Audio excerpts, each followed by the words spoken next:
जिसको पूरा जल गया है हम 1 लाख करके उसको देगा, दुकान भी बना देंगे प्लस मटेरियल्स खरीद करने के लिए, और जिसको थोड़ा से हुआ उसको हम 50,000 करके देगा। ये आपको जब शिफ्ट हो जाएंगे तभी मिलेगा। गुण नेबाते पारेनনি, এখন পুলিশ আর দমকলকে বলছেন ঘরগুলো ভেঙে দাও। ভাঙতে দেবেন হ্যাঁ কি না?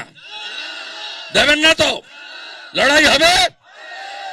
এই র‍্যাকেট চলছে গোটা বাংলায়, কলকাতাতে ভালো ভালো জায়গায় আগুন লাগিয়ে দাও, তারপরে বেচে দাও প্রাইভেটাইজেশন। গরিবদেরকে তোলা হবে, আপনাদের মাথার উপরে বড় লোকরা থাকবে আর তারা গঙ্গা দর্শন করবে। রাজি আছেন লড়াই করতে? আমি বিধানসভায় আপনাদের জন্য তুলব লড়াই। এই 1300 লোকের জন্য লিডার অব অপোজিশন আমরা প্রত্যেকে আপনাদের পাশে থাকব।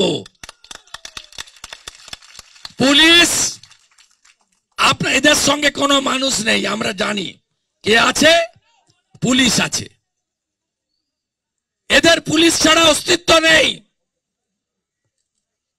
যে পুলিশ ডাক্তার বোনকে বাঁচাতে পারে না, যে পুলিশ গরিবের পাশে দাঁড়াতে পারে না, সেই পুলিশ আসবে, ভয় দেখাবে, চোখ দেখাবে, আপনারা ভয় পাবেন না।